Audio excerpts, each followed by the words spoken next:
রহমাতুল্লাহি ওয়া বারাকাতুহু।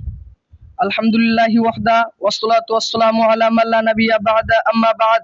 ফাউযু বিল্লাহি মিনাশ শাইতানির রাজীম। ওয়ালতাকুম মিনকুম উম্মাতুন ইয়াদউনা ইলাল খায়রি ওয়া ইয়া'মুরুনা বিল মা'রুফ ওয়া ইয়ানহাউনা আনিল মুনকার ওয়া উলাইকা হুমুল মুফলিহুন।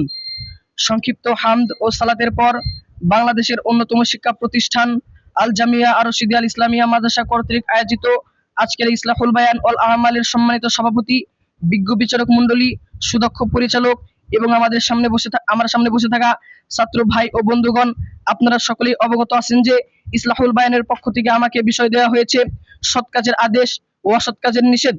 সৎ কাজের আদেশ করা, অসৎ কাজের নিষেধ করা প্রত্যেক মুসলিমের উপর আল্লাহ রাব্বুল আলামিনের নির্দেশ। সম্মানিত উপস্থিতি, যদি আমরা দেখি আমাদের সমাজের মধ্যে কেউ অসৎ কাজে লিপ্ত হচ্ছে, খারাপ কাজে লিপ্ত হচ্ছে, তাহলে আমাদের উচিত হবে তাকে সৎ কাজের আদেশ দেওয়া, ভালো কাজের আদেশ দেওয়া এবং মন্দ কাজ থেকে নিষেধ করা। যদি আমরা এরূপ করি তাহলে আমরা সফল কাম হব। দলিল, আল্লাহ রাব্বুল আলামিন সূরা আলে ইমরান 104 নম্বর আয়াতে বলেন, আউযু বিল্লাহি মিনাশ শাইতানির রাজীম, ওয়ালতাকুম মিনকুম উম্মাতুন ইয়াদউনা ইলাল খায়রি ওয়া ইয়া'মুরুনা বিল মা'রুফ ওয়া ইয়ানহাউনা আনিল মুনকার ওয়া উলাইকা হুমুল মুফলিহুন। তোমাদের মধ্যে থেকে এমন একটা দল থাকতে হবে যারা মানুষকে কল্যাণের দিকে আহ্বান করবে, সৎ কাজের আদেশ দিবে, অসৎ কাজের নিষেধ করবে এবং তারাই হবে সফল কাম। অত্র আয়াত থেকে আমরা বুঝতে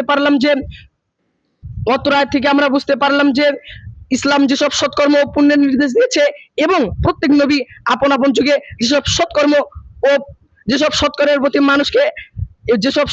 প্রতি যেসব সৎকর্ম প্রচলন করেছেন, সেই উল্লেখিত আয়াতে মারুফ তথা সেই সৎকর্মের কথা বলা হয়েছে। সম্মানিত উপস্থিতি, অতএব আমাদেরকেও সৎ কাজের আদেশ করতে হবে ও অসৎ কাজের নিষেধ করতে হবে, এটাই আল্লাহ রাব্বুল আলামিনের নির্দেশ।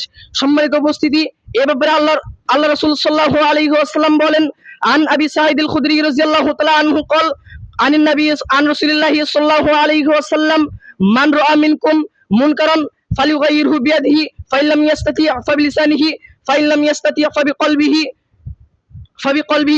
ওয়াযালিকা আযআফুল ঈমান। আবু সাঈদ খুদরী রাদিয়াল্লাহু তাআলা আনহু বলেন, রাসূল সাল্লাল্লাহু আলাইহি ওয়াসাল্লাম বলেছেন, তোমাদের মধ্যে কেউ যদি কোনো অন্যায় কাজ দেখে, তখন সে যেন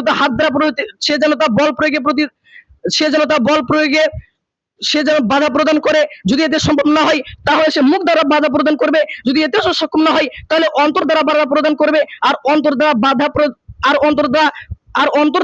বাধা প্রদান করা কাজটি সবচেয়ে দুর্বল ঈমানের পরিচয়। সহিহ মুসলিম হাদিস নাম্বার 49। অত্র হাদিস থেকে আমরা বুঝতে পারলাম যে যদি আমাদের মধ্যে কেউ অসৎ কাজে লিপ্ত হয় তাহলে আমাদেরকে হাত দ্বারা বাধা প্রদান করতে হবে। যদি আমরা এতেও সক্ষম না হই তাহলে মুখ দ্বারা বাধা প্রদান করতে হবে। যদি আমরা এতেও সক্ষম না হই তাহলে আমাদেরকে অন্তর দ্বারা বাধা প্রদান করতে হবে। আর অন্তর দ্বারা বাধা প্রদান করা, এটাই হচ্ছে ঈমানের সবচেয়ে দুর্বল স্তর।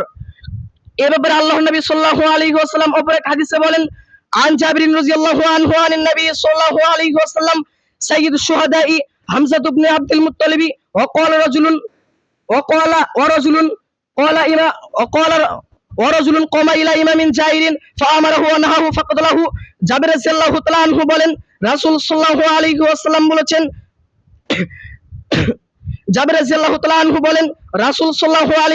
বলেছেন, শহীদদের সর্দার হচ্ছেন হামজা ইবনে আব্দুল মুত্তালিব, এবং সেই ব্যক্তি শহীদদের সর্দার যে অত্যাচারী শাসকের নিকটে গেল এবং তাকে সৎ কাজের আদেশ ও অসৎ কাজের নিষেধ করলো, তখন তাকে সে হত্যা করলো।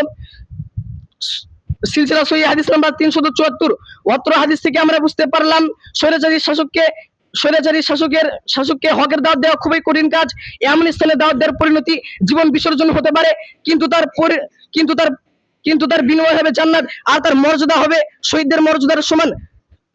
সম্মানিত উপস্থিতি, এখন আমরা জানবো সবচেয়ে উত্তম জিহাদ কি। এ ব্যাপারে আল্লাহর নবী সাল্লাল্লাহু আলাইহি ওয়াসাল্লাম বলেন, عن أبي سعيد الخدري رضي الله تعالى عنه قال قال رسول الله صلى الله عليه وسلم